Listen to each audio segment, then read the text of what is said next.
بلغنا رمضان ووفقنا فيه للصيام والقيام واجعلنا فيه من عتقائك من النار برحمتك يا أرحم الراحمين۔ السلام علیکم ناظرین، جیسا کہ ہم سب کو معلوم ہے کہ اب رمضان کی آمد ہے۔ یہ وہ مہینہ ہے جو برکتوں والا ہے، شہر اللہ ہے۔ اس مہینے کو کس طرح سے ہمیں خوش آمدید کہنا چاہیے، یہ ہم معلوم کرنے کے لیے چلتے ہیں مولانا احسن عباس صاحب کے پاس میں، جو مدرسہ اہل بیت پرانا مصطفی آباد کے پیش امام ہیں۔ آئیں ان سے معلوم کرتے ہیں کہ اس مہینے کو، اس بابرکت مہینے کو کس طرح سے ہمیں استقبال کہنا چاہیے۔ وعلیکم السلام ورحمۃ اللہ وبرکاتہ۔ جیسا رمضان کی آمد ہے تو ہم اس سلسلے میں یہ جاننا چاہتے ہیں کہ کس طرح سے ہمیں رمضان کو خوش آمدید کہنا چاہیے۔ ائمہ معصومین ہمیں اس میں کیا تعلیمات دیتے ہیں؟ سب سے پہلے میں ناظرین کرام کو سلام عرض کرتا ہوں کہ السلام علیکم ورحمۃ اللہ وبرکاتہ۔ اور اس کے بعد میں، جیسا کہ ماشاءاللہ آپ کا سوال ہے استقبال رمضان کے عنوان سے، میں کہنا چاہوں گا کہ سب سے اس سلسلے سے رسول السلام نے خطبہ شعبانیہ میں جو شعبان کا خطبہ پیش کیا ہے، اس میں ہی فرمایا کہ ایھا الناس انہ قد اقبل الیکم، کہ اے لوگو تمہاری طرف آ رہا ہے شہر اللہ، انہ قد اقبل الیکم شہر اللہ، تمہاری طرف شہر اللہ آ رہا ہے۔ کیسے آ رہا ہے؟ بالبرکت والرحمت والمغفرہ، جو برکتوں کے ساتھ آ رہا ہے، رحمتوں کے ساتھ آ رہا ہے، مغفرتوں کے ساتھ آ رہا ہے۔ اب ہمیں سوال یہ ہے کہ ہم استقبال ماہ رمضان کریں کیسے، اور آیا ائمہ معصومین علیہ السلام نے بھی استقبال ماہ رمضان کیا ہے کہ نہیں کیا ہے؟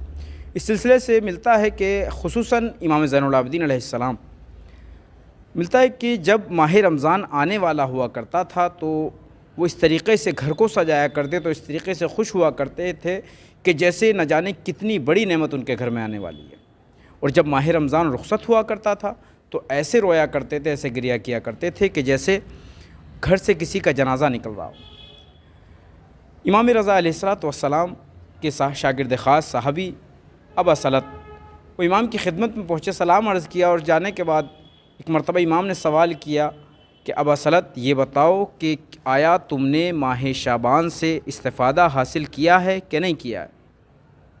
اگر کیا ہے تو بہت اچھی بات ہے، اور اگر نہیں کیا ہے تو پھر جو دن باقی بچے ہوئے ہیں اس میں تم زیادہ سے کوشش یہ کرو کہ اس سے استفادہ حاصل کرو۔ کہ مولا استفادہ کیسے حاصل کیا جائے؟ امام نے فرمایا کہ دیکھو انسان کو چاہیے، اور یہ ہمارے لیے بھی ہے، کہ ہم استقبال ماہ رمضان کیسے کریں۔ یہی ذمہ داری، یہی فریضہ ہے کہ امام نے فرمایا کہ ابا سلط ماہ رمضان کا استقبال اس طریقے سے کرو کہ اپنے نفس کو ان چیزوں سے روکو کہ جو آپ کو غفلت میں ڈال دیتے ہیں۔ دوسری چیز کہا کہ کم سے کم آپ جو دن باقی بچے ہوئے ہیں اس میں روزہ رکھو، اور خصوصاً کم سے کم جو 3 دن آخر کے ہیں شعبان کے وہ روزے رکھیے، اور ماہ رمضان کے روزوں سے ملا دیجیے، تاکہ اگر انسان کو ایسا کرتا ہے تو پروردگار اسے 2 مہینے کے روزوں کا ثواب عطا فرماتا ہے۔ دوسری بات یہ کہ انسان اپنے بطن کو مال حرام سے طاہر رکھے، پاک کرے، کہ کیوں؟ چونکہ پروردگار جو انسان گناہ میں اپنے شکم کو مال حرام سے پر کر لیتا ہے تو پروردگار اس سے توفیقات کو سلب کر لیتا ہے، اس سے نماز شب ہے، اس کے علاوہ دیگر اعمال جو ہیں، دعاؤں کا پڑھنا، یہ سب چیزیں سلب ہو جاتی ہیں، ان سب کی توفیقات۔ جیسا کہ ملتا ہے کہ آیت اللہ عباس قمی وہ ہمدان پہنچے اپنے کسی دوست کے یہاں، جب وہاں پہنچے تو ان کے دوست نے کہا کہ آپ آئے ہیں، میرا تو خود میں آج دوسرے کے یہاں مہمان ہوں، آپ آئیے، آپ بھی میرے ساتھ وہیں پر چل کر کھانا تناول فرمائیے گا۔ آیت اللہ نے کافی منع کیا، لیکن جب ان کا اصرار بڑھا تو وہ چلے گئے، آئے وہاں سے کھانے سے فارغ ہوئے، اپنے دوست کے یہاں کر ٹھہر گئے۔ اب جو صبح نمودار ہوئی تو وہ ایسے وقت اٹھے کہ قریب تھا کہ نماز صبح بھی قضا ہو جاتی۔ اب اٹھے، پریشان ہوئے، جلد سے جلد نماز کو ادا کیا، اس کے بعد فکر میں بیٹھ گئے، سوچنے لگے، پریشان ہو گئے کہ آخر ہوا کیا ہے کہ میری پوری زندگی میں جب سے میں نے نماز شب کی ابتدا کی تب سے لے کر اب تک میری نماز شب قضا نہیں ہوئی ہے، پھر آج ایسا کیا ہوا کہ آج میری نماز شب قضا ہو گئی؟ کافی فکر کی، اس کے بعد انہوں نے اپنے دوست سے پوچھا کہ یہ بتاؤ کہ جس شخص کے ہاں رات ہم کھانے کے لیے گئے تھے وہ شخص کرتا کیا ہے؟ میرے دوست نے کہا کہ وہ شخص جو ہے نماز ظہر کے بعد سود دیتا ہے۔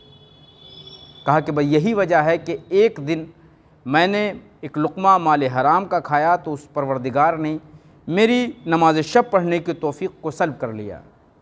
تو اب ہمیں خود اندازہ کرنا ہے کہ آیا ہم پورے دن میں کتنا مال حرام جان بوجھ کر اور بھولے سے نہ جانے کتنا کھاتے ہیں، تو پروردگار ہم سے وہ توفیقات سلب کر لیتا ہے۔